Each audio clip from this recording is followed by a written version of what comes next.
of my 1996 album. It's called Tales from a Strange Land, The Madman's Rant. You might have seen it on BET. Yeah? Well, it could be elections anywhere because politicians lie anywhere.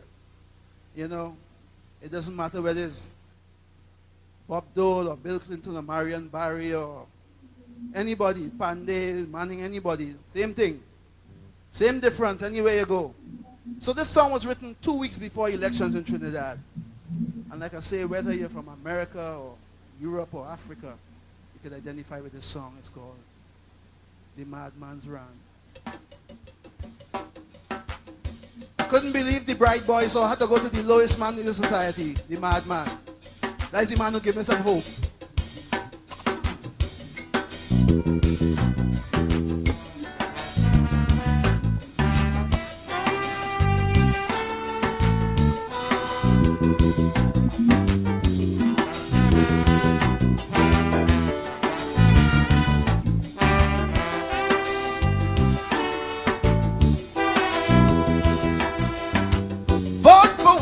We will set you free, chanting to we.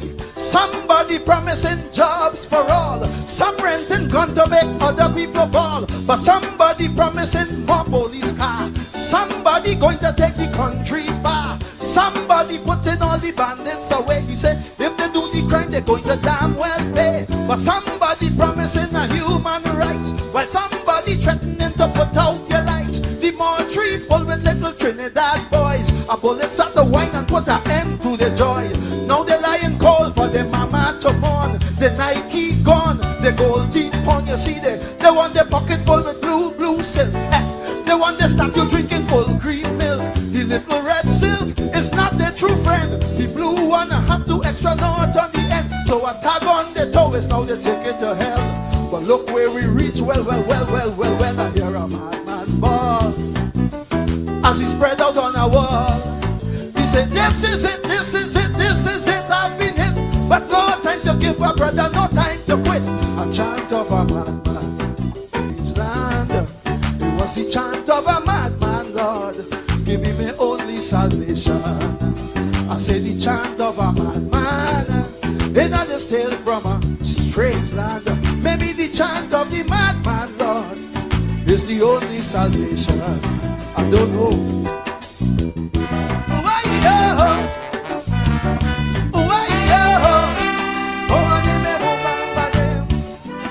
Oh, Trinidad, oh, Trinidad, oh, Trinidad, Lord. Take it down. Anywhere you go, somebody chanting to we. Vote for we and we go set you free. Somebody promising natural law. Fly like a yogi, end all the war. Seek inner peace, end all the pain. The same woman promising to go down again. Somebody promising to run all the bread. Somebody pushing a world-class head. Somebody clean out the weed well fast. Somebody chopping down the weed well fast. But somebody letting the cocaine pass. Somebody letting the cocaine pass. Somebody letting the cocaine pass. Somebody letting the cocaine pass. Somebody still letting the cocaine pass. Somebody letting the cocaine pass. Somebody promised to abolish the tax. Somebody promising to be with the facts.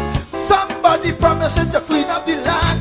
But in the clean land, rat killing man, we bright little youths going to waste. Somebody thief, the smile on their face. Somebody take one love off the shelf. Then the one of boys start to sell out themselves. Somebody going to end all this talk about race. But they can't tell me that with a straight face. Big men dying, the crime can't solve. A madman rant is my only resolve. I hear the madman ball as he lie on a wall. He said, this is it, I've been hit. But no time to give up, brother, no time to quit. A chant of a madman in this tale from a strange land. It was the chant of a madman, Lord. Give me my only solution. I say the chant of a madman. In this tale from a the little red silk is not their true friend. The blue one have two extra knot on the end. So a tag on the toe is now they take it to hell. But Look where we reach, well, I hear a madman ball. As he spread out on a wall, he said, this is it, this is it, this is it, I've been hit. But no time to give up, brother, no time to quit. A chant of a madman, it is tale from a strange land. It was the chant of a madman, Lord, give me my only salvation. I say the chant of a madman, it not just tale from a strange land. Maybe the chant of the madman, Lord, is the only salvation. I don't know. Why, oh,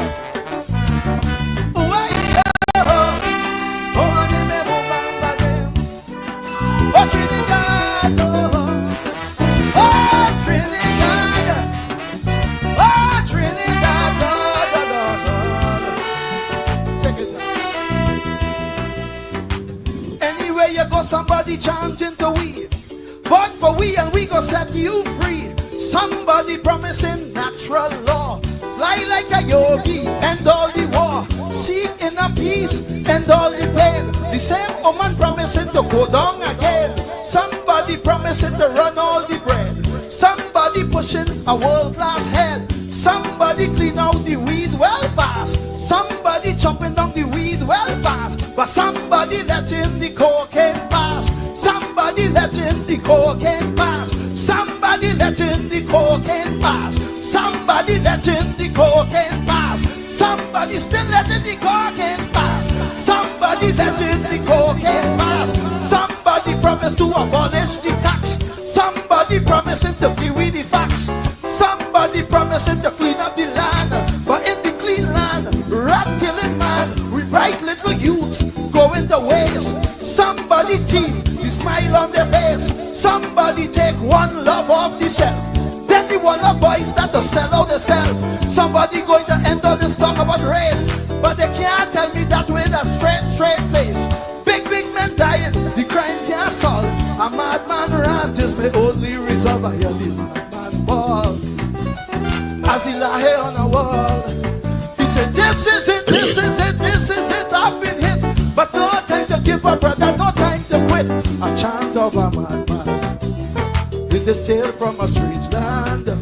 It was the chant of a madman, Lord, give me my only solution. I say the chant of a madman, in this tale from a strange land. Maybe the chant of the madman, Lord, the only salvation. Good night, thank you very much. David Michael Rudder. David Michael Rudder.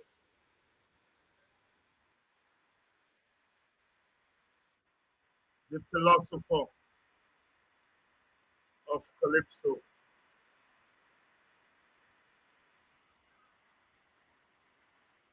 The chant of the madman. The chant of the madman is the only solution.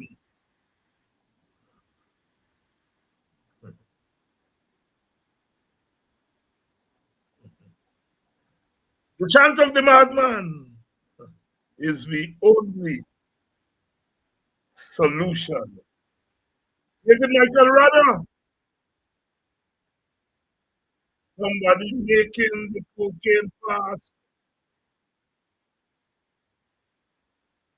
and they can't tell me that with a straight face. Somebody said they're gonna end the talk about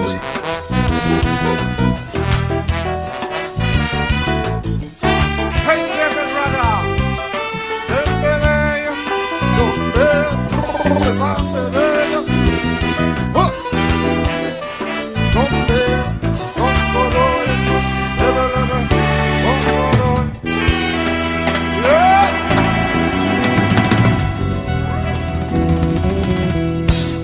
Let me hear you one more time out there for David Rudder. I like that song David Rudder sings. Somebody letting the cocaine pass. This damn thing passing and nobody know what's going on. In Trinidad, you know what they do? United States send down some helicopter and it's seeing weed. Yeah? It's seaweed. But it's the cocaine, I can't see that at all. They destroy all we marijuana, so we have no trees again.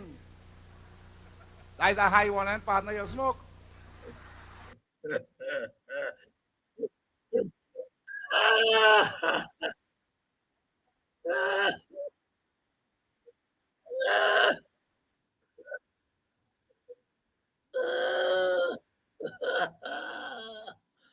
Somebody making the cocaine pass. Somebody making the cocaine pass. I love it. Yeah.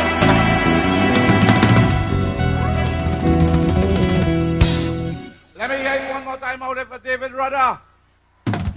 I like that song David Rudder sings. Somebody letting the cocaine pass. This damn thing passing and nobody know what's going on.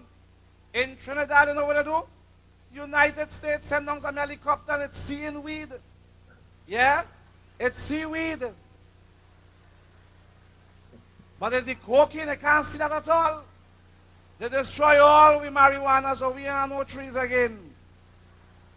That is a high one, and partner, you smoke.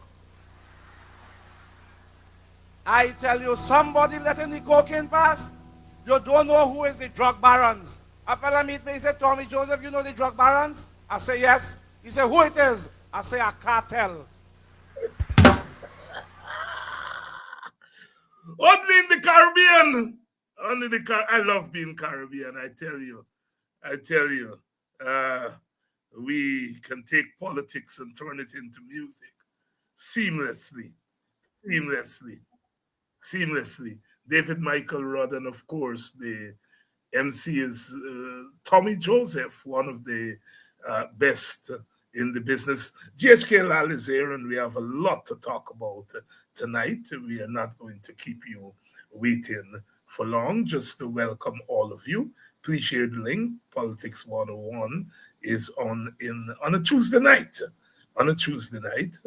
And to welcome all of you, those of you join us from Walker, Golden Grove, Anns Grove, Buxton, Bartica. We have Bartica in the house. Those of you who are joining us from deep in the hinterland, I'd like to welcome all of you to the program tonight. Our special guest is GHK Lall, who is a regular of this program and who is a regular period in the media. London is in the house, Brother Nigel Price out of London, England, United Kingdom, Great Britain, you know. When we were small boys and they give us, and small girls going to school, they give us general knowledge. General knowledge. What is the difference between England and Great Britain, and the difference between Great Britain and the United Kingdom? You know when they're done with you. Of course, Mighty Sparrow said, London Bridge is falling. London Bridge is falling, 1979 classic. All the scandals coming out of the royal family. Sparrow said, London Bridge is falling down, is falling down. Good evening to all of you who are joining us from that part of the world, in England, United Kingdom, Great Britain, Europe. Welcome to Politics 101. Of course, those of you in our wider Caribbean, whether you are joining us from Cuba, I understand a few people joining us from Cuba, or whether you're joining us from the Turks and Caicos, the British Virgin Islands, as they call them, overseas departments. St. Lucia, Barbados, Grenada and Carriacou, Petit Martinique, St. Vincent and the Grenadines, Bequia in the Grenadines, and Union Island, and so forth. Welcome to Politics 101. Somebody asked me a general knowledge question the other day. So which prime minister got one seat and ended up being the prime minister? Well, what kind of formulation of that? Who was the person that got one seat and ended up being the prime minister of a Caribbean country?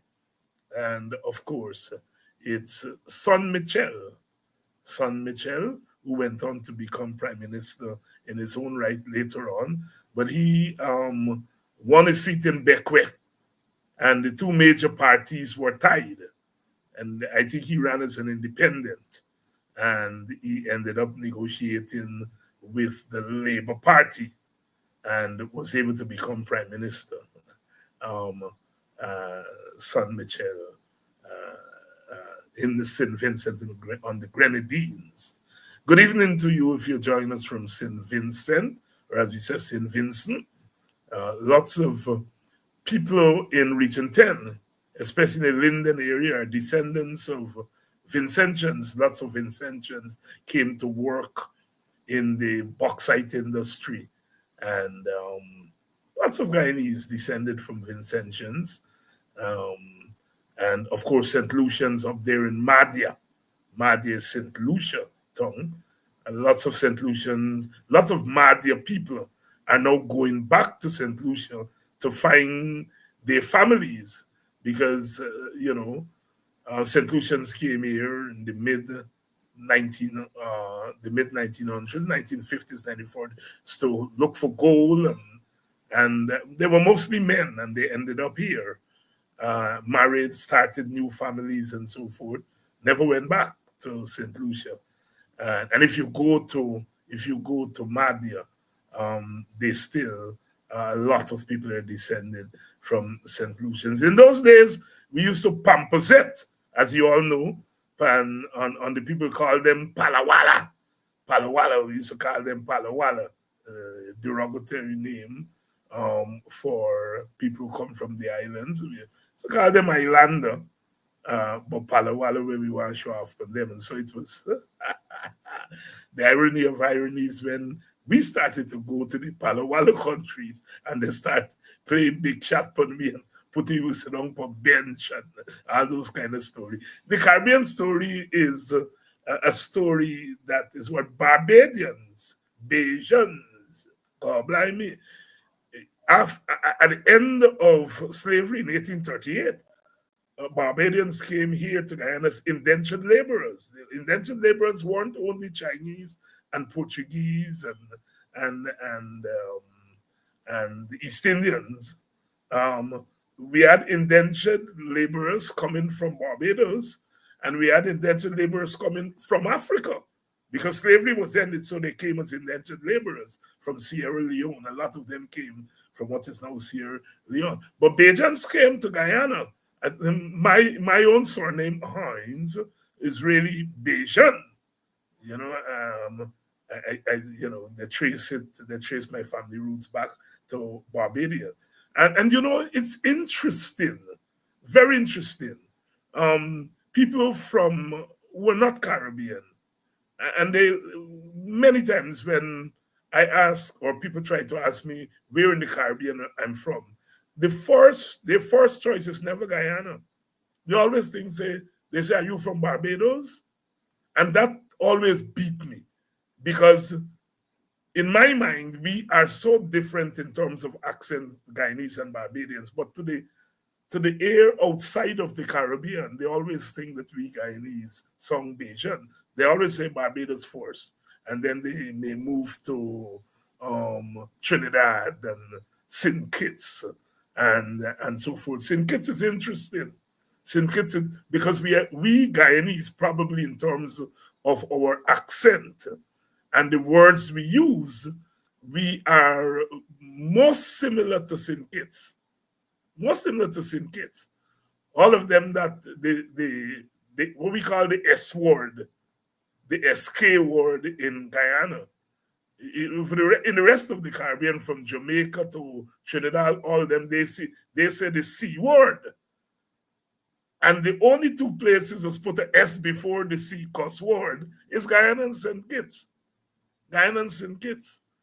And when you do the research, you found that Barbados, St. Kitts and Guyana were the sugar capitals of the Caribbean.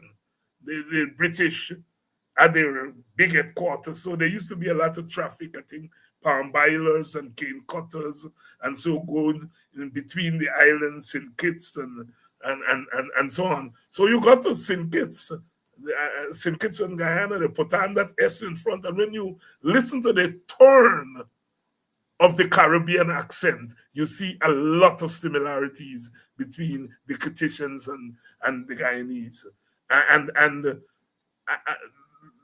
when I went to Antigua for the first time, and I went into the countryside, you thought you were in Jamaica.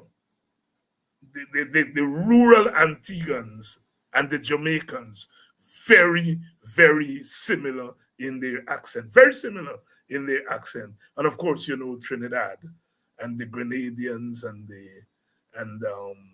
so on, very little, because Grenadians are very much part of the Trinidadian landscape. In fact, the Trinidad is perhaps the most Caribbean of our countries. You go to Trinidad, and the average family in Trinidad could trace their family history, a lot of them, back to St. Vincent, St. Lucia, a lot to Grenada, Guyana, Barbados. Trinidad is the, I study Calypso, and I would swear half of the Calypsonians, when you go back, the mother from St. Kitts or the father from Grenada, a lot of them are from Grenada. I mean, everybody knows Sparrow was born in Grenada, right? When the Grenadians, when the Trinidadians get vexed in the 1960s, take down the pants and skinny BT on them. Gotta tell you, go back to Grenada. And I think one of the Calypsonians sing a song and say, Sparrow is past Trinidadians. He won't skinny BT on them in Grenada, but he's skinny BT on them in Trinidad. Our story in the Caribbean is a family story. It's a family story. You know, I was talking to my friend this morning who lived in the Turks and Caicos for a while, and we were reminiscing, and Turks and Caicos was part of Jamaica at one time. You know, they were part of Jamaica. You know, I love being Caribbean.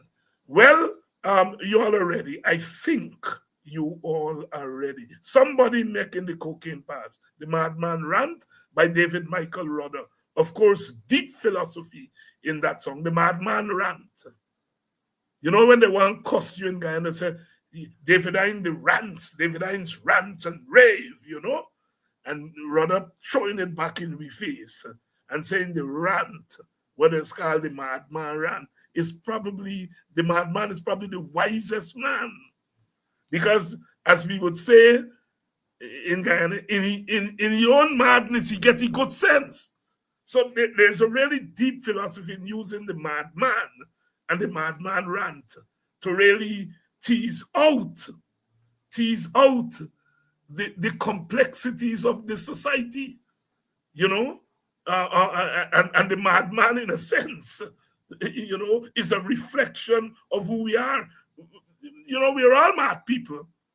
Somebody once said, we're all mad people because all of we believe in something that we can't see and we can't feel, whether we call it God or Allah. And I think that professor was saying, to believe in something that you can't feel and you see, you gotta be mad. And so, in a sense, madness is really not madness, right? Who said madness is gladness? I remember as a little boy, I heard them big man in the village saying, madness is gladness, you know? So there is a way in which Rudder takes the notion of madness and turns it upside down and says, what we are really calling mad is wisdom. Because the real mad people are the politicians who telling you at election time that they're going to change your life. And then Bob, they get into power. And the story, all of you all out there waiting for the cash grant. You all have vote to the PPP. but you all waiting for the cash grant. When they're going to share the cash grant, and Jack Dio said the term is a 5-year term. Who mad? The madman or Jack Dio? All right? Yeah. Jack Dio the other day, of course, when Asudin said, if they carry up to America, he's going to start singing like a canary.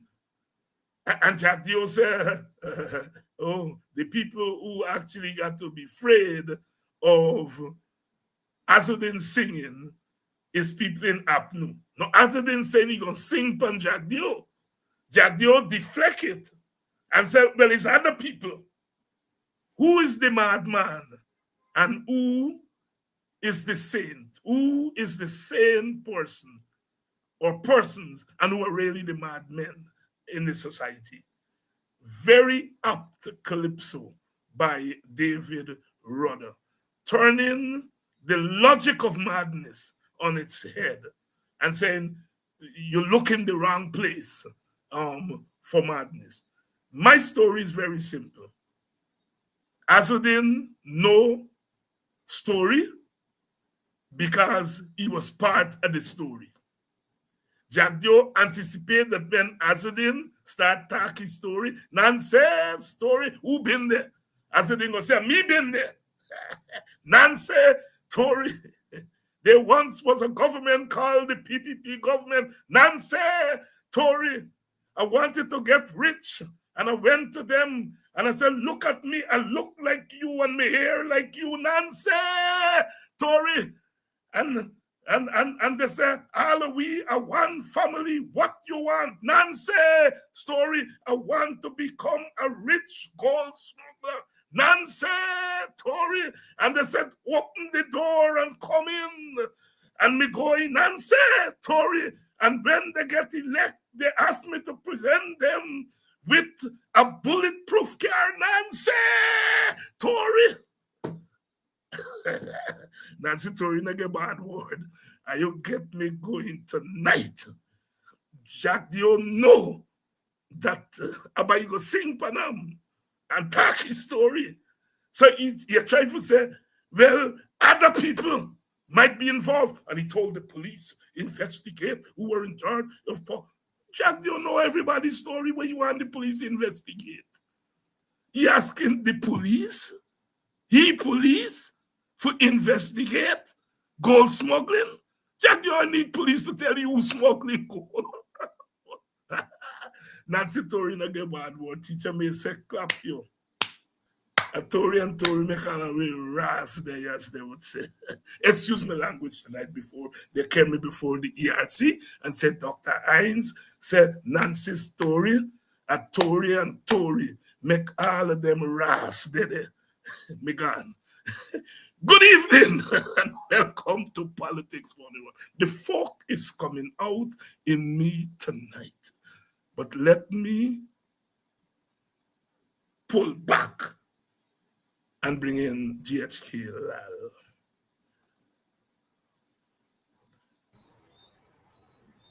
Mr. Gabriel, GHK Lall. Good evening. Good evening to you and good evening, everyone. I am sorry because I know you're a church man, but even Nancy, we don't sing but church, you know, we said from church to chapel, chapel to church, from church to chapel, chapel to church. So the church day Nancy story too. Right? So, you ever heard about Nancy's story, GHK? Of course, man. What's wrong with you? I grew up in the village. Nancy's story, not a bad word. Which village you grew up in? Well, agriculture for a little bit in school, 2 years of school. Bagotstown, Peters Hall. Right? Get two, man. Right. So you know the story. You know the story. GHK, you have been in the news in a different way. You're one of the most, if not the most prolific editorial writer, opinion writers in our media. I don't know how you do it. I remember years ago, about 4 or 5 years ago, you wrote a column saying you don't know how David Hines did it. In those days, I used to write a lot and talk a lot and so on. and thing. And I now get a chance to say to you, I don't know how you do it. Sometimes I just get not writer's block, pen block. Because the thing that in me, when I put the pen on paper, instead of my pen nip start for fly, the thing, the pen will fly away from the Mhm. paper. So it doesn't there. I don't know how you do it. Talk to me. How you manage to churn them out like that? I think, good evening, everyone. It's good to be here. We've got some tough issues to talk about, and I'm glad for the opportunity to share. You know, you get up and your head is clear, and you say, this here. And I have been blessed with that gift where I can I used to tell the children in school, I can take a word and make that into a phrase and into a sentence.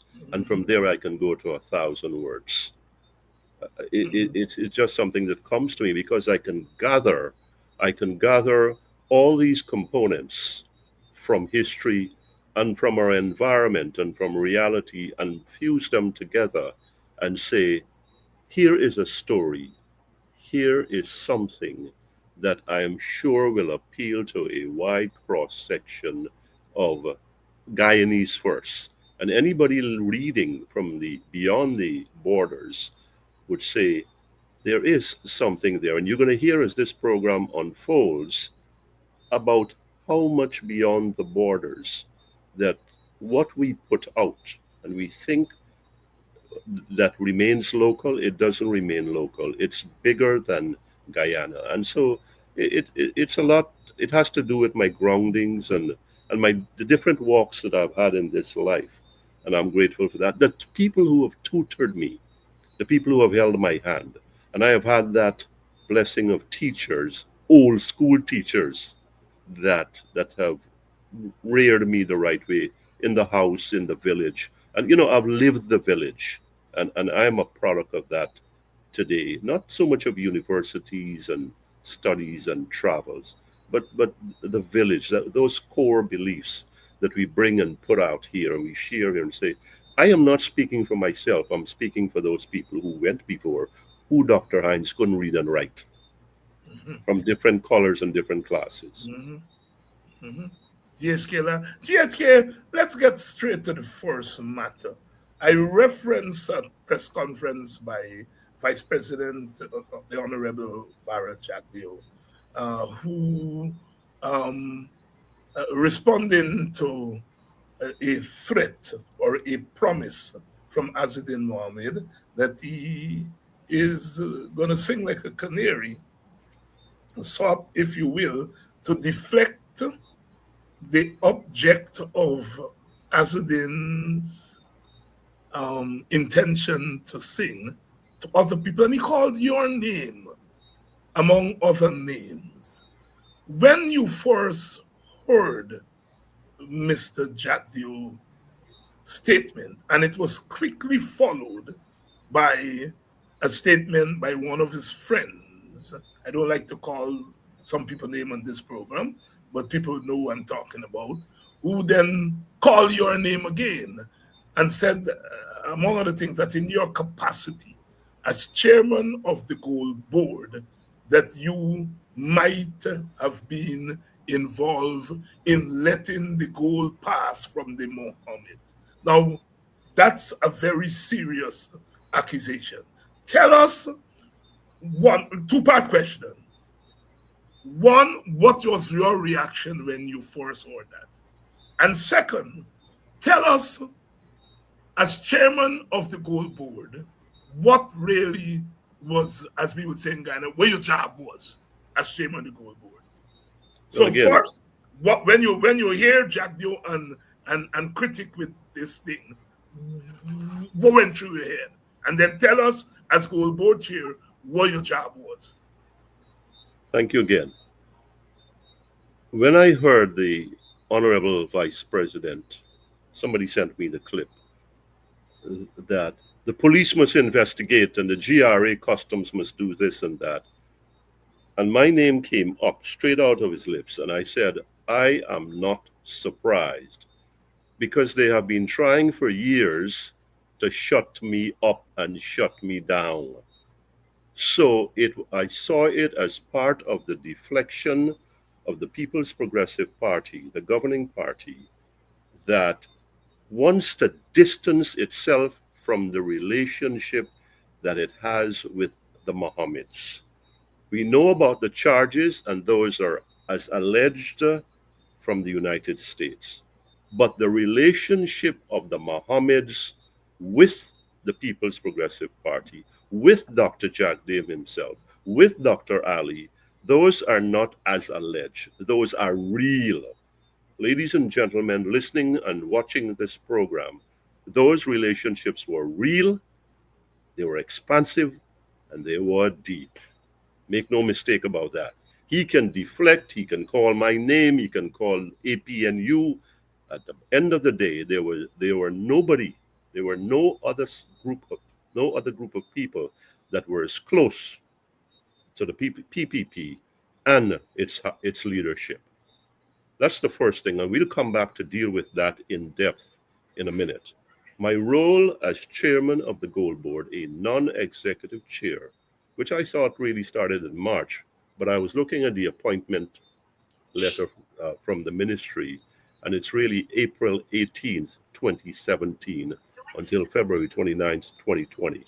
So my role there, my job, as Dr. Hines said, was to oversee policy making, to lead a board of 7, including the leader of the mining union in Guyana, who is very closely affiliated with the ruling party today.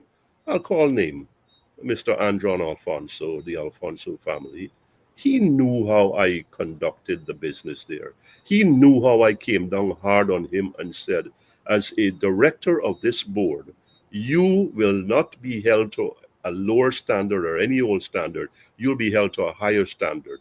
And that was the kind of approach I brought there to the gold dealing community, to the one ounce man, to the person exporting 5,000 ounces, 10,000 ounces, whenever they did. My job did not have any hands-on intervention with gold exportation. That was from the general manager down, and we had a very, very competent GM there by the name of Yondrine Thompson, one of the most honest people, Dr. Hines, that I have ever met in anywhere in the world. And she would not have allowed me to be near to any hanky panky, and I would not have allowed the same thing with her. The job had nothing. I never been to a gold dealers or a gold customer location. Never had a conversation outside of the gold board with a dealer or a customer. Never met them. I don't mix very much. Never socialized with these guys. Any business they had to do had to be done in the gold board and with somebody else presence. I heard that Dr. Jack, they would jump on that and say, the man not even trust himself. He got forgot somebody. It's not that I don't trust myself. I come from an American background dealing with white people, especially white women. And so I don't trust what is going to happen in there. So I need a witness there with me. And I don't trust people in Guyana as much as I should, because these are unknown quantities to me and you don't know where anybody's coming from. My job was to say, up to push for the declarations to be up so we can earn the foreign exchange so that the government, the organization can break even, pay off its debts, and put the government in a position to do more. At the time, gold was the major earner, 61% of foreign exchange in this country. There was no oil in 2018, 19. So let's get that context clear. My job was to provide leadership, to help beefing up the procedures, which had to do with anti-money laundering, which had to do with, had a heavy ethical component that we need to get the staff here, especially when we're dealing with a commodity like gold, to have clean hands and to approach this business that the people of Guyana, not that the PNC put in my hand, that the people of Guyana, through Minister Trotman, placed in my hands to represent them so that they get the best out of their natural resources. So when I heard Dr. Jagdeo and his friends putting sticking my name in this, I said this is part of a continuum to put me out of business, meaning I would be ashamed to show my face on these programs, meaning that I would not want to write as much or not at all, and to expose the nakedness of their corrupt activities, the People's Progressive Party's activities. Now, we have a saying in this country, Dr. Hines, and our audience, and at first I thought it was biblical, but only to discover that it was not. This too will pass. This too shall pass. Well, I got news for everybody listening here, and I got news for the PPP people who are listening here. I do not want this thing to pass. GHK Lall, wanted to stay here so that the whole world has an idea of what my role was and who the real friends and partners of the Mohammed's family were and probably still are. Long before I went there, during my time and after my time. So the, I'll tell you something, Dr. Hans. Since I did that press conference, you will not believe the prestigious media houses that have reached out to me. Don't ask me how they got my contact. Reached out to me and said, "We want to talk with you." In one of my writings, I said, Dr. Jagdeo, Mr. PPP, you do not know the can of worms that you have just opened. Well, we got a different way. I can talk you language now, Dr. David. You know what ants nest you dig up here, right?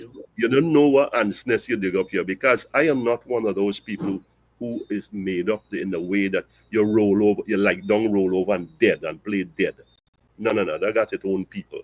So I'm going to lapse in the Creole every now and again to just emphasize this point to my fellow Guyanese where there. You picked the wrong man, buddy. Because here it is. You could rave and rant over there. I am not going to get into that mudslinging. I will let the Dr. Hines and fellow Guyanese, here's what is happening here. This is not about GHK Lall anymore. This is not about Dr. Jagdeo. This is bigger than it. This is what kind of system of governance we have here. This is what kind of leadership we have here. This is what kind of policing we have here. This is what kind of respect for law and what kind of judiciary that we all will be put on trial, because I am not going to get into a tit for tat and cost for cost. I ain't make that way. You're going to win the one. But here's the bottom line. The facts will show that the PPP had a long relationship with gold smuggling. Would you like for me to go into some facts now, Dr. Hines? Yes, All right, sir. So, folks, here's this chronology. In November 2012, a boat called Summer Bliss, y'all remember that? In November 2012, a boat called Summer Bliss was seized in Curacao with 476 pounds of gold with connections, according to the Curacao authorities, to Guyana. A GGMC team was dispatched from here, and one of the recommendations, very strong recommendations from the Curacao authorities, was that there must be a real probe of the Guyanese origins of that 476 pounds of gold. If you remember well, folks, in 2012, who was in charge? Wasn't the PNC, wasn't GHK Lall, it was the PPP. Do I have that right, Dr. Hines? Yes, you do. Good. Nothing came out of that. Nothing was that investigation, if it ever got off the ground, promptly died of lack of oxygen. In 2016 January, the APNU coalition is now in power. The then Minister of Natural Resources, Raphael Trotman, went public. 15,000 ounces of gold are smuggled out of this country weekly. And it did not start now. It didn't start when we come in office. And this is from the FBI and the DHS, Department of Homeland Security. Highly sensitive information. It goes to people in the gold trade. No names, He didn't call any names, but it's a very small community. And the members of the community that can leverage their position, their influence, their power to do that kind of thing, engage in that level of gold smuggling, they've got to have powerful connections. We live in a very tight society here where everybody knows everybody's business. And so that was going on. In 2017, April, I went to the gold board, not March as I thought before. In 2018, December, we had a no confidence motion. And from then to March 2020, I'm gone by then, before March 2020, there is the run up to elections. During the elections and immediately after the elections, you mentioned it, Dr. Hines, the Mohammed's fact provided logistical and security support to the PPP. Now you've got to be a hell of a trusted set of people. This is no allegations anymore. To be able to offer that kind of help and have it accepted by the People's Progressive Party. I couldn't do that. David Hines can't do that. And other people of our ilk cannot do that. We'll be chased out of town.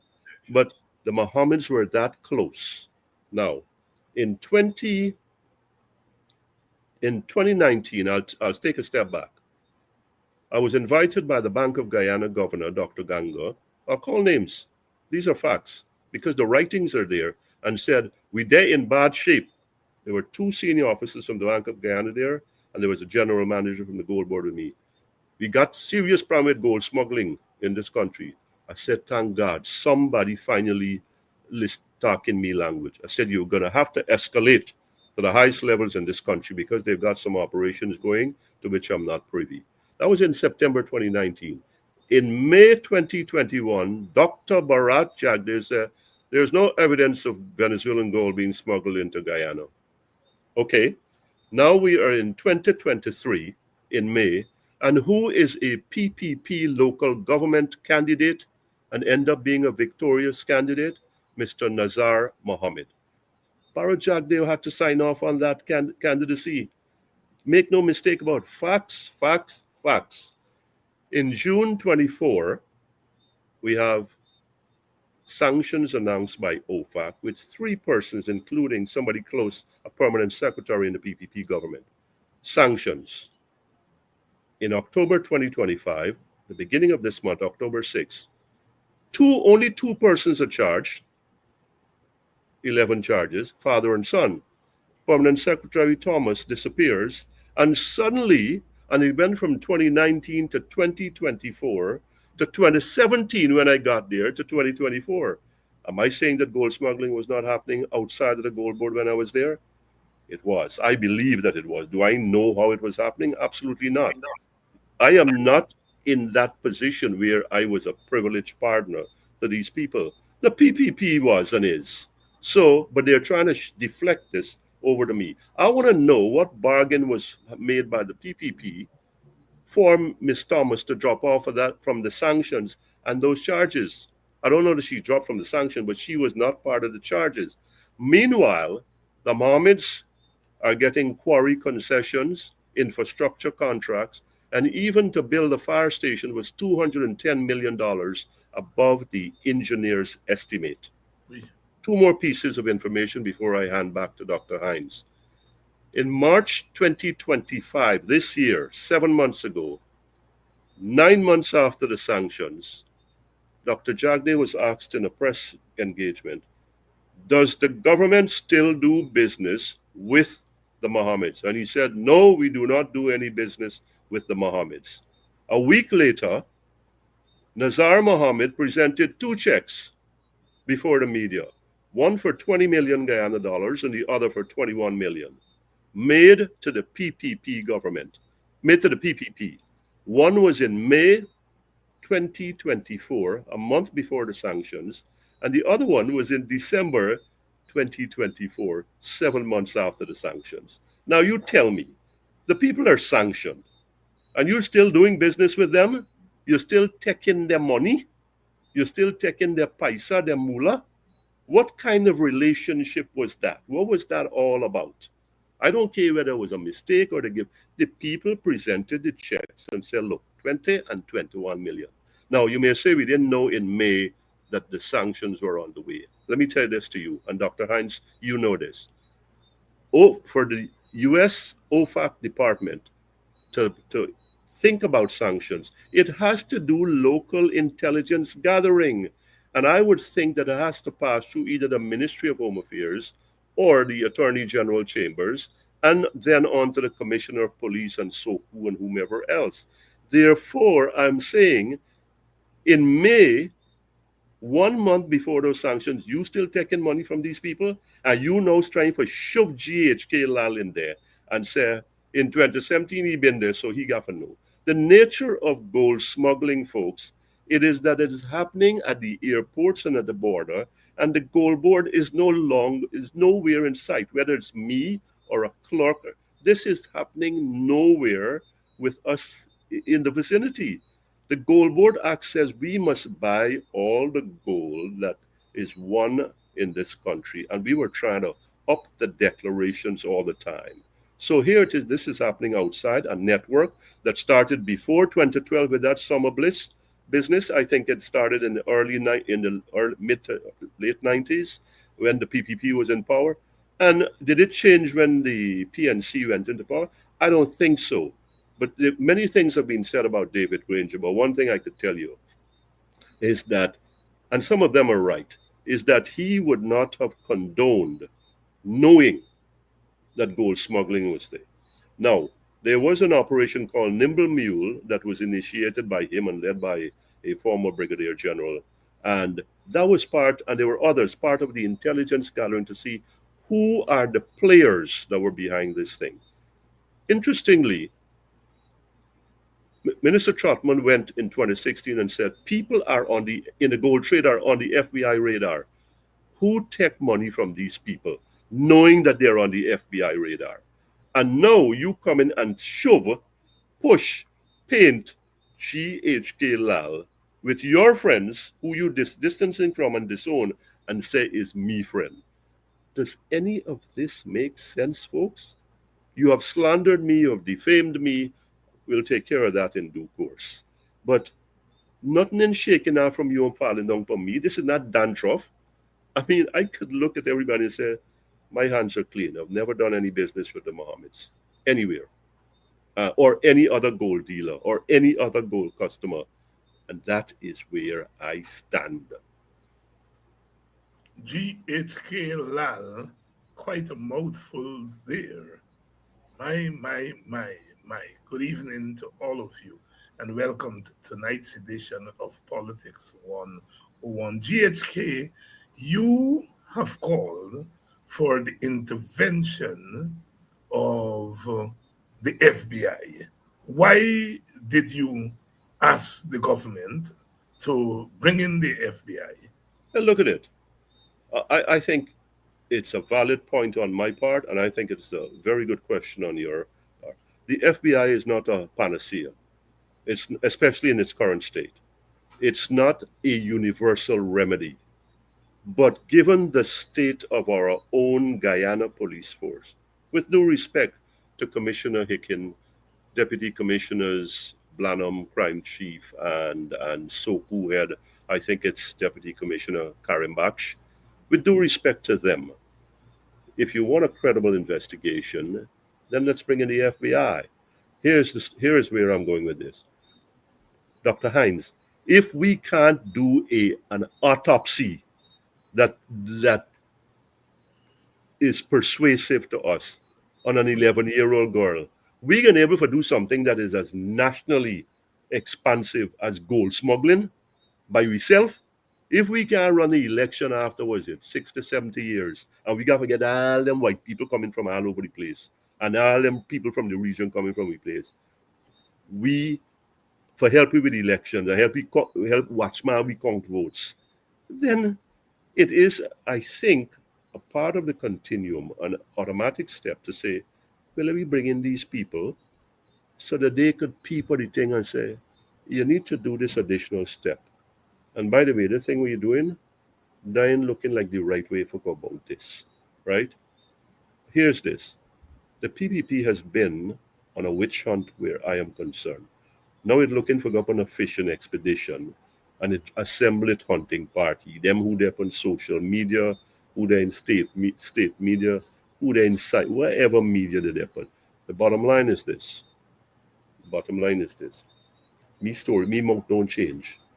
I could look if I'm gonna put something before the public. And I'll put something before you, Dr. Hines. You know this country more than me. If Dr. Bharat Jagdeo, former president, vice president, the people and the People's Progressive Party in control of everything, had that I kick a dog on the road, you think I'll be talking to you, hey? And they'd throw the whole blasted book at me, right? So if I am anywhere near, not to gold smuggling, but to the smell of gold smuggling, you think I would have been around? I mean, they would have dashed the whole book and the candle and everything at me. And so this I see is a desperation move. We in know the Muhammad. We never got no friendship with them. Oh, them is GHK Lall friend, them is the PNC friend. So I'm saying, considering this backdrop where there is this utter deception, this distortion, let me do the thing straight. Don't let me get a kangaroo operation. Let me get the FBI in here. We like to invite the OAS and the CARICOM and everybody. Let me get the FBI in here. Look, it's got to be the GPF alone, the Ghana police alone. I am not afraid of that, Dr. Hines, because here, what you're going to do, you're going to manufacture evidence, you're going to fabricate facts. Eh? I mean, anybody could go anywhere on social media and talk them mouth off. And I say they have freedom of speech, but don't go into that territory where you're slandering people, where you are defaming people. There must be a limit in this country, and there must be a cost to that. And so, hear me thing. If we're serious about going after gold smuggling, we got to go after the people who smuggling gold now. now, now that the Mohammeds fall out of grace, right? Do you think, Dr. Hines, and I should not be asking the question, that gold smuggling stop? You think it done? Gold smuggling still going on. You remember what Rudder said? Who let the cocaine pass? Well, I can take that. Who let the gold pass? And I can go further. They say it's Lal, but Lal come down for talk all. And they ain't gonna like that either, right? I gotta put that in a song. GHK Lall, tonight we're talking about gold smuggling, which is now been front and center of our political process. One of the candidates, in fact, the person who's likely to become the leader or the opposition in parliament, is being indicted by the United States. And he says, "It's not me alone, not me alone, not me alone, not me alone." Me alone a dance Congo. Me alone a dance Congo. And I say you go sing. He mightn't sing like how Mia sing it, because Mia sing Nancy sang and Kwekwe sang and spiritual sang. Nah me alone, nah me alone a dance Congo, me alone a dance Congo. And of course, we are thinking that he gonna sing for people who not in the opposition, who are on the government side. And as GHK said, they tried to deflect by calling him, well, as we said, GFK said, well, I call you bluff. Bring the best. You bring the white man for watch election, well, bring the white man now. When it comes to the accusation of gold smuggling, by Awidepanam. But for some of us, we want this thing to go to its logical conclusion. The criminalization of the state, as Professor Clive Thomas formulated it, over a decade ago, which is the fusion, the merger of state institutions with criminality. And you can't want more evidence than the permanent secretary in the Ministry of Home Affairs was fingered as facilitating this thing. That is what the United States said. The office people, the treasury, and so on. That's what they said. And Jack Dio is not talking about, he's talking about other people. Other people. Other people. I was telling somebody, if I run into Jack Dio, and he can say, David, man, it's politics, don't worry with it, and so on, And that's what Brother said. Brother said, all we politicians is lie. Politicians is lie. GHK, talking about security and so forth. On Sunday night, we had this bomb blast, killed a little child, 6 years old, and we seem to be always offering up children, as people would say. I think we've lost GHK there for a minute, but I'm sure he's going to come back. The offering up of children as sacrifice. A sacrifice. Here's another child killed in a bomb blast, and they seized the car, they found the car, and then today the police said that they have apprehended this man. Lots of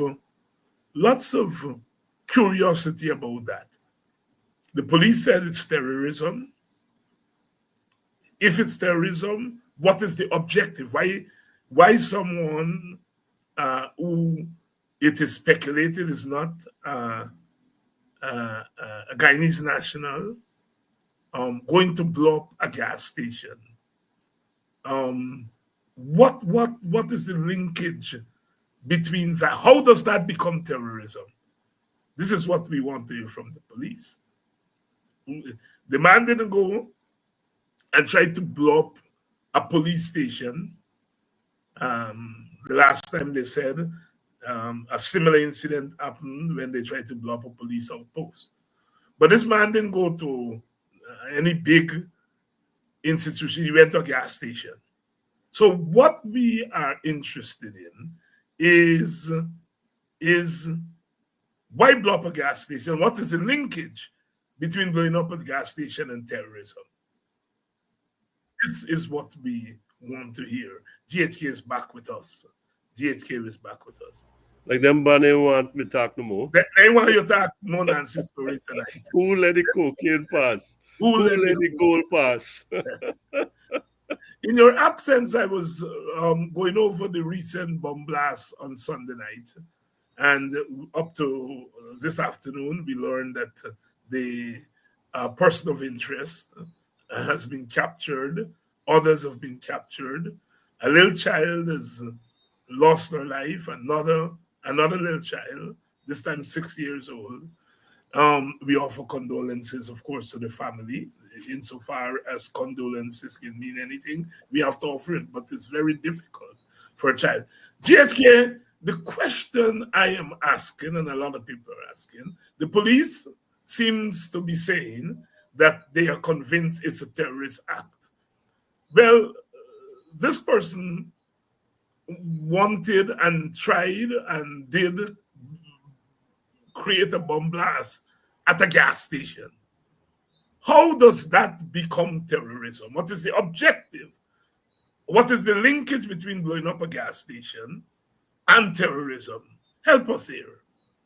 Well, I mean, that's a difficult one to bridge, but I think it's part of the reaction here that the key here, Spanish speaking. Yes. Spanish looking, right? Yes. You know Spanish speaking yet? Spanish looking, Spanish appearing.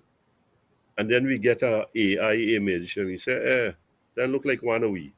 Then we get a clearer photograph and there's this jump.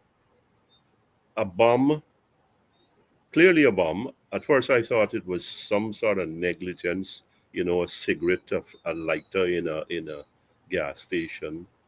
But then Bomb floored me. The bomb, when it became a bomb, and I'm saying, how we arrive at terrorism right away. We barely know Yeah, yeah. who's involved. You know, this man walked there. Was he transported there? Was he alone? Who else was involved? Did he have Spanish? If it turns out that he's indeed Spanish speaking, the name is Spanish, no question about that. But did he have Guyanese aiders and abettors? Was this orchestrated as we see things orchestrated on social media, where people come out of the woodwork and lash out and terror and seek to terrorize their audiences and their objectives? So is this an extension of that? Why then do you want to keep the population distracted and in a state of anxiety, in a state of fear? Venezuela, US bill up, Venezuela want we think here. We don't really know that yet. Well, what we do know are some things. Why did the government come out and sort of put a clamp on the information flow around that time when we are talking about a bomb in a gas station? I'm struggling with this here. What did they know that they weren't sharing?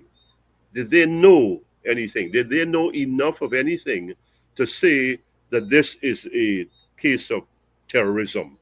Is it domestic terrorism? Is it foreign-based terrorism? And so what was the objective here? To overwhelm Guyanese for whatever else that the government may have in mind? I don't know that. We hear Spanish speaking and we immediately think Caracas, right? Today I read in Damara Waves that the government has been buying spy equipment. To spy on who? To spy on who? Sindicato? To spy on the US Embassy? Clearly, they say criminals. Well, they make people like me and you into criminals. Demonization and criminalization. That's part of the criminal state.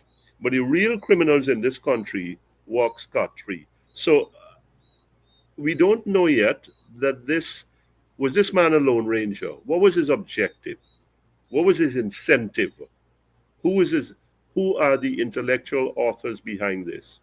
And why look at this, Dr. Hines. My original take, if this is foreign terrorism, this perp is gone. He gone back to where he come from. He ain't gonna hang around. So you catching him lying around, hanging around, was it Virgin? Mhm. Something in right with this terrorism picture. The Venezuelans have enough, the foreigners have enough assets here, moles, plants, that they could take that human asset and get it out of here. So that becomes a cold case or it runs into a wall. So for him to be found, right? For him to be still around and people call and say, hey, I'm on there wrong here.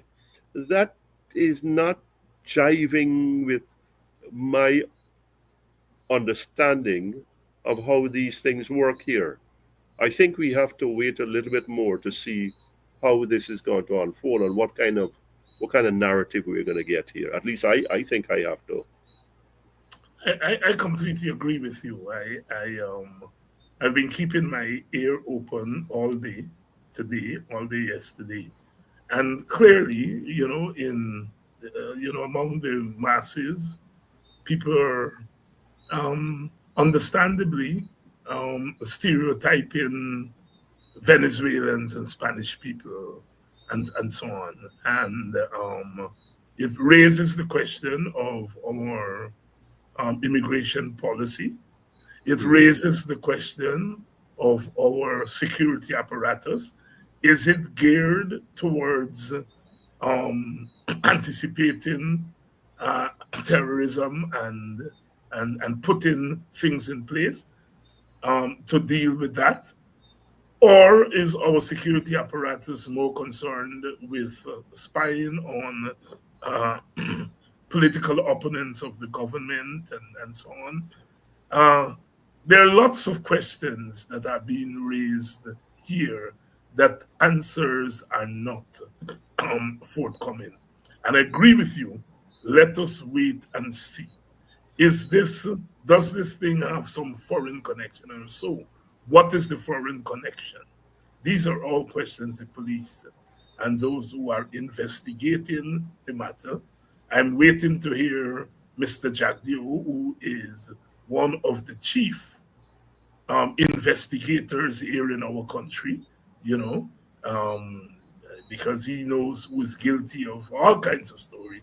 I'm waiting to see what he knows about this case.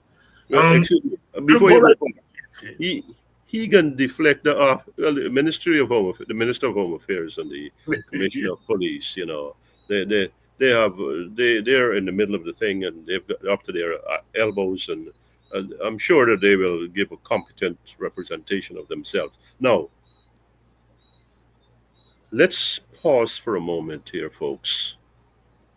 Domestic terrorism, foreign terrorism, Lone Ranger, whatever. It goes to show again, Dr. Hines, how open and porous our society is and how vulnerable it is. Imagine if that pump attendant, I think it's a female pump attendant, I think that woman has to get a medal and she got to get $1 million. They must they must hail her and salute her. And that man who go and pull out them picnic from the place of danger. When this let this settle down, let me get investigation and all them thing behind me. Because imagine if that man had placed that thing in the right place. Mm-hmm. We ain't got the black for talk about no more. I know some people from the church who live as far as Hatfield Street, past thing they tell me their house shake. And they ain't got no reason for makeup that they say their pressure gone low and this and serious stuff. So the again, I heard Miss Walton Desir say, and I salute her, that national security reform, national unity. Now, here's my take on this before we move on. We mustn't only talk about national, the government must lead the way in talking about national unity by living it. By living it, not when we go into a pseudo crisis or a real crisis. We've got a real threat hanging over our heads here from across the border, but we've got a real threat in our governments that take people like you and me and the few others in this society and put us into a place of isolation, demonization, and criminalization. We got enough when we hand with aisle management, with corruption management, with police management, with environmental management and border management, than to be so obsessed, ladies and gentlemen, with some commentators who are trying to sift through the developments and facts of our times and share them and said, this is what I think, and because this is how I see it. What is so offensive about that? What is so anti-Guyana or anti-PPP about that? This is pro-Guyana. This is about our own vision of what the Guyana that we can be. But yet we are targeted and vilified and reviled for these things. You got bigger things on your hand that need all of us, that need Dr. Hines and me and all the doctors and lawyers going to come on this program here and all the other programs to say, you know what? We back in covered and we got to look out for each other back.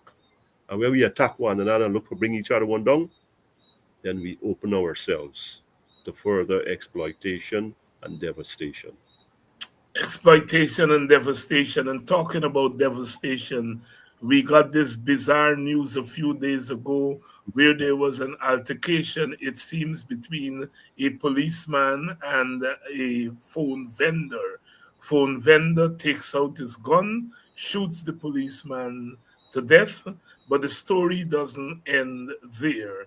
The policeman, I understand, the phone vendor, I understand, has been charged with manslaughter and put out on a $1 million bail. I hold my head and ball because if that were you, if it were me, we ain't getting no bail, we ain't getting no manslaughter charge. That's one. If, for obvious reasons, if it were any of the 700 and other people who are part of this population, if any one of them, they ain't getting no bail. GHK, it's painful, but the tragedy of this story is twofold. One, and I'm, as the lawyers would say in the old days, I'm putting it to you, that the tragedy is twofold. On the one hand, somebody has lost his life in a situation where cooler heads could have come into play. Somebody father, somebody son, somebody uncle, somebody grandpicnic, gone, life gone. So that's part of the tragedy. But the second part of the tragedy is the justice system. Mm-hmm. I mean, when you say murder, you know you get in remand. Mm-hmm. No bail for you. Mm-hmm. So two tragedies. I'm putting it to you. Am I wrong? And if you don't think that I'm wrong, talk to us. Talk to us because you're the commentator. How can you be wrong? How can I, given the line I have walked for 26 years as a public commentator, and incidentally, I started in the Chronicle. I started writing letters from the United States in the Guyana Chronicle. There Oh, you you go. name Sharif Khan? Sharif Khan, yes. Way Sharif back. Khan. Yes, who was bold enough to carry. And then some people say, is who you giving the man space for? And then they went down. So now we come to Breed and Hoop. When you're not wrong. And you're not wrong to be pained. When I see the thing, I hold my head. I didn't actually bawl, but I hold my head and I say, no man, this can't be right. No, this can't be happening. No, this is not the Guyana that should be. That a man kill a man for a cell phone, not a cell phone, some disagreement over what is it, price or something. Pull out your gun and the system falls into place. The system falls into place. Murder becomes manslaughter without a second thought, without files going back and forth and the carousel that we know between the police and it just come blam manslaughter and then injury, insult upon insult, and insult to injury, bail. I'm like, you gotta be kidding me, man. You something gotta be wrong with me that I am sitting down here and us that we are sitting down there and taking this kind of thing, this kind of development passively. So you add a tragedy. Life is that cheap here. Is the justice system so weak, so subject to manipulation, so subject to undue influence? And I've got to answer in the affirmative because we have seen this before when it involves a certain kind of people. Usually they look like me. And when they have a certain affiliation, which I don't have and will not have. You remember a man they shoot his girlfriend or something in the interior, some kind of counselor in she belly, and then he get charged. And then the next thing you know, the whole story gone. And we have had a number of stories like that where where nothing is seen or what is seen suddenly becomes nobody, not with it. Everybody withdraw. What is going to happen in this story with a policeman killed? Where what happened to the cops, the honest cops, the professional cops, who are usually outraged when one of their colleagues are gunned down in circumstances like this? Mind you, it was not in the line of duty. It was a personal setup. It was in a so let's get that straight. But I would expect that there would be some sort of unease by social media seems to be where are the policemen on social media? Where's somebody saying this thing wrong? This, let's let the system work itself through. Let the man go. Let the lawyers and the prosecutors go back and forth and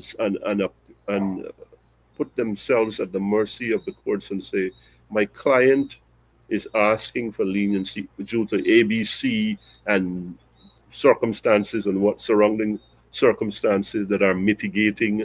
Instead of that, before you could get to three, bail. I'm like, what kind of setup is this? Do you see why I want the FBI here? Yes, What, yes, yeah, GHK. what kind of setup is this? If this is how things can be tweaked, things can be maneuvered and manipulated, then what else is not possible? Look, where is the justice in this country? Where is the justice in this country? And you know what? I'll tell you from now. Today is what? October 28th. A killing, a bailing, and there'll be a freeing. Maybe a slapping on the wrist. Yeah. Don't you see that writing on the wall, man? Yes, yes, yes. The You don't have logic to be takes you there. you don't have to be Daniel or Belshazzar or whatever your Yeah, name, right? the logic The takes writing you. is on the wall. Yeah, We yeah, are gonna fix this because we got a power to fix it. yeah, We're gonna yeah, take care of this because it's one of we own, yeah, right? And yeah, that's yeah, justice. yeah, That's yeah. respect for the rule of law. Yes, yes, yes. GHK, you and I are of that generation that had to read a little bit of Shakespeare, and so we would know about comic tragedy and so on. I'm not too sure whether that concept is being taught in school these days. But we had this situation where for 8 years, Chancellor of the Judiciary was acting not regularized. A Chief Justice acting not regularized. The leader of the opposition wrote to the president and said, look, I want to regularize these two ladies. The government, by its reaction, said no. And then one of the ladies, the acting chancellor, goes on leave and she comes back. And the acting chief justice refuses to vacate and to go back to the status quo. The lady, Justice Cummins, hurriedly, she came back to work. So obviously, she didn't come back to work and she went into her chambers with the intention of going on early pre-retirement leave. But within hours, pre-retirement, I gone on leave, I done, I ain't able with this story. The president then writes to the opposition leader and said, I'm ready now to regularize. What in God's name is going on in our country? I mean, you can't get more open, brother, than that. The thing is not even hiding, you know. There's not any pretense. Just open, brother. The WPA said yesterday that it's political gangsterism at its worst, and we urge Mr. Norton not to dirty his hands by giving his assent to that. When you wanted these ladies to be regularized, they said no. One of the ladies said, well, I gonna retire. As soon as she retire, you're ready to regularize. Does it not say that is the lady you wanted to get out of the way before you regularize? Talk to me, my brother. Well, there are two words that come to mind immediately, and it harks back to the murder of the cop that is now manslaughter and the $1 million bail. Mm-hmm. There is this unholy haste in both instances, that shooting, that fatal shooting, and this dispatching of the then acting, now gone, Chancellor of the Judiciary, Edward Cummings, Madam Edward Cummings. You go on leave, you're in an acting position. When you come back, you gone out of the position. I mean, how does that happen? You ain't give up nothing. You don't give up rights. You don't give up seniority.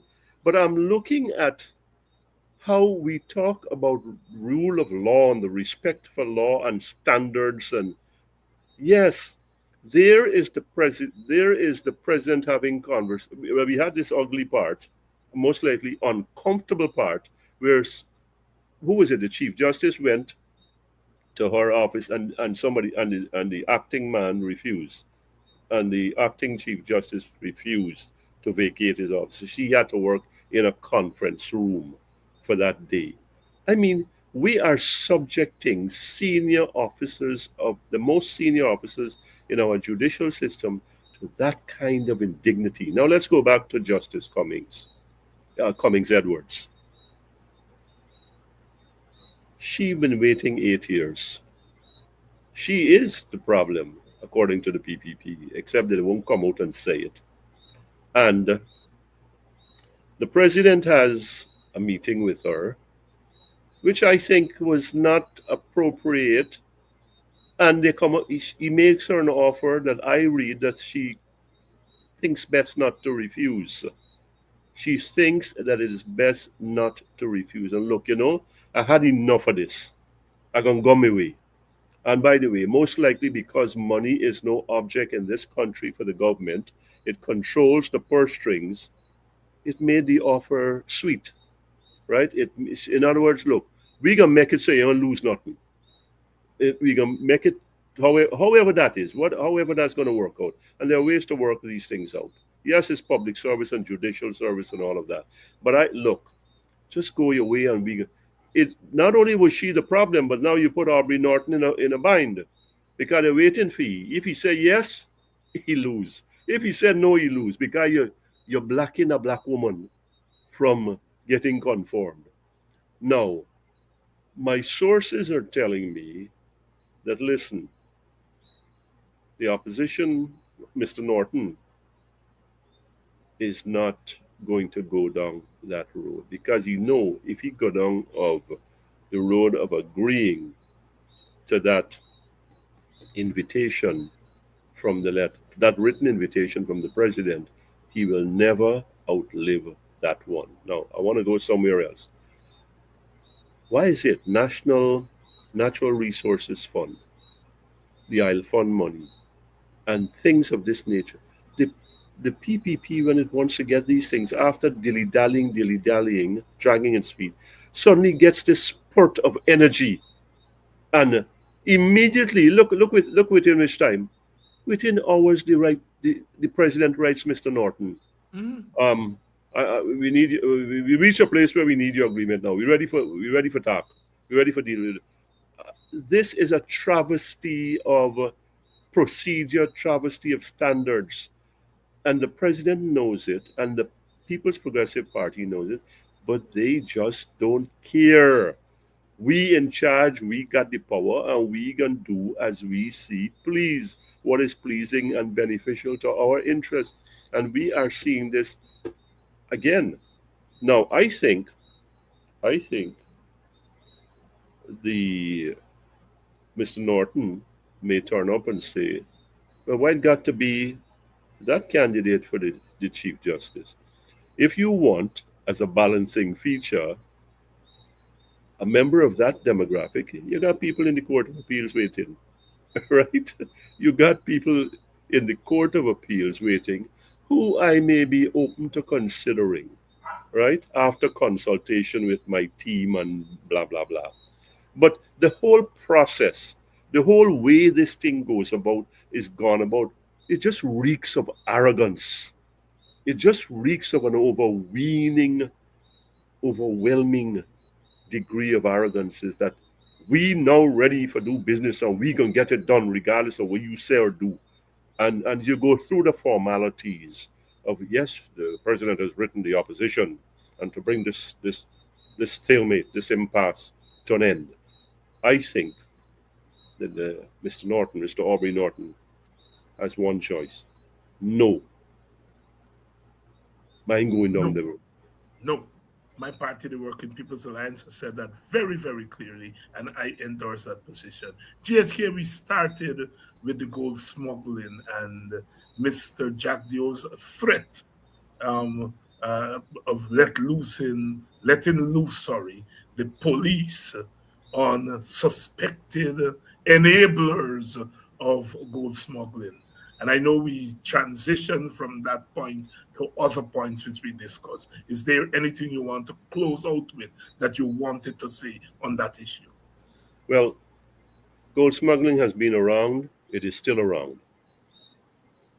The People's Progressive Party, due to its relationship with gold smugglers, is part of the enabling and facilitating group. Investigations start there. Are we going to get that? No, I think this is all a sham. Oh, let the police investigate and the GRA Customs investigate.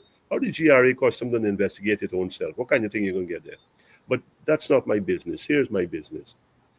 You want to get after gold smuggling. Do not go to these desperate lengths where you even get a black man who I did beat up one time for come out and lash out at people like me. I mean, come on. You're so desperate, you're so bad one time with trying to stick the gold smuggling thing for me that you got to get a black man for do the dirty work. Eh? What kind of thing is this? Is this how we all talk about one Guyana and degrade a section of the demographic? Get them to do them nasty, ugly work that your own people want to do? Here's this. Bring out your police. This is a test of the police. This is a test of what we have here. I want to close this out to the audience. I have never met, never spoken to, never had any dealings with Mr. Azruddin Mohammed. Never. I know what he looked like from the thing. His father, never met him outside of the gold board during those years. One time the man even called me, right? He gave me a number from the gold board and called me a couple of years after I left because I had spoken to a foreign journalist and he said, man, you make me look in a good light there. I say here, you hear you name call? I do not know that you are talking, but I'm saying that the gold dealing community has got a problem with different things that the people watching, right? And they have a right to watch because he in watching. Now, you tell me, look, with due respect to the Mohammeds and their political ambitions and their commercial success and how they get it, other people want me to go up on their programs. I don't want to go there. I don't go there. I got to have some kind of relationship with you, some kind of regard for you before I could deal with you. Simple as that. Simple as that. I am appalled that Mr. Jagdeo, Dr. Jagdeo, could suddenly take himself and the party out of this. The people who give them all the money, they used to boast. We give them hundreds of millions of dollars and suddenly take me and stick me in there and say, hey, is you help the man there? Is IEDs help the people like you help the man there? As Rudder said, who let the cocaine pass? I say, who let the gold pass? And Jagdeo know. Ali know. These are who let the Lamborghini pass? Me? And if you can get a Lamborghini for pass for that amount of money, and when the man bring out text that alleged who was involved, you see me named there? And if I can do that for a Lamborghini, what I can do for gold? Lamborghini there in the open, gold there in secret. The logic is irrefutable, folks. And with that, I say good night. Good night to you, and thank you very much, GHK Lall. As usual, we so appreciate you coming on. Tonight's program was a special program because we dealt with so many issues, sensitive issues, and we shall see. We shall see. Thank you very much, my brother. Thank you. And I just want to end by saying, in this old story with Justice Cummings, there is past Justice Cummings. There is past Justice George. And there is past Aubrey Norton. But you know what?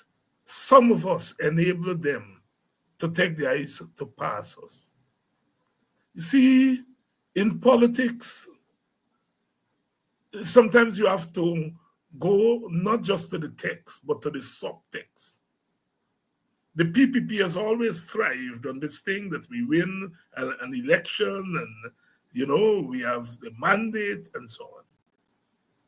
I do not recognize the PPP as a legitimate government. A legal government, yes, because they've been declared the winner legally. But in terms of legitimacy, that is their right to govern. Their right to govern. I withhold that legitimacy from the PPP. Because I think when we legitimize a regime like this, we are legitimize irregularity. Never in the history has a government behaved in that way. Behaved in that way. Just shove the lady out. She fought from coconut tree? No. But you treat she as though she fought from coconut tree. You're manipulating the other justice lady because you didn't want to regularize her for 8 years because you got a problem with the other lady. You got a problem with Cummins. So you said, Judge, I ain't regularizing you. No, you shove Cummins out. You said, Judge, I'm ready for it. But what is what? You're manipulating George. It's political gangsterism. And then you don't want to Aubrey Norton to put the signature to your scheme. And you ice pass, Aubrey. And sisters and brothers, I've been saying it on this program. They don't want me to say it. I'm going to continue to say it. This government, I pass black people, and they've made it into statecraft. Now, I don't care if Jack Dio is a person, or any Ali, or whoever, Nandla. I don't care whether in the individual capacity they don't like black people. That's a business, that's a personal business. You have a right to like and to dislike. But when you take that dislike into the halls of power with you, you have now moved prejudice. Because you don't like black people, you prejudice against them. And then, that don't bother me too much. But you have now moved prejudice into power. You will now have the power to make your prejudice policy and governance. And that's racism. That's racism. And these people, their government is racist to black people. And they thrive on manipulating ordinary black people and manipulating even elite black people. And as a black man, I can't sit here and sugarcoat that and put it in any nice language. I'm appalled. And I shall continue to say it. I don't care who say that who should talk to me and who should condemn me. Condemn me. Clang the illiterate iron door. If freedom writes no happier alphabet, says Martin Carter. I don't care. I will continue to say it. They are reducing black people in this country to nothing. You manipulate the social condition of poor black people and poor brown people and poor Amerindian people, yes, but you do it in the most galling way to black people. Gromdov, as they would say in Creole parlance, Justice Commissioner Gromdov, she eagle. Even a black eagle, you're taking your eyes and pass. Black people, I'm saying to you all in this country, stop making yourselves fools. Stop being party to making yourself fool for a few pieces of silver. Every day, you all get into this nonsense of the individual getting a few pennies. You all are throwing away the future of your race. You all are condemning yourselves to another round of slavery. You all better get up. If they can do that to Justice Cummins, if they can do it to Justice George, What the hell are they not going to do to the ordinary black man, woman, and child? And this is not just about how you vote. It's after all you vote and the nonsense that some of you are still carrying on with and not seeing what is being done to you all as a race. They didn't enslave you all as individuals, you know. They enslave us, our foreparents, as a race. And you all sit up in there and know that you all are being used and abused. And just for a few pennies. Justice Cummings is going to be all right. She's going to be all right, but black people are not going to be all right. Good night. Good night. You all better get sense. You all better get sense.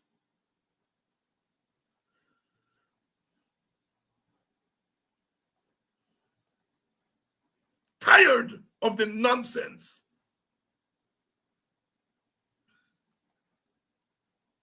Tomorrow night, Dr. Henry Jeffrey is going to be here. And we're going to continue this conversation.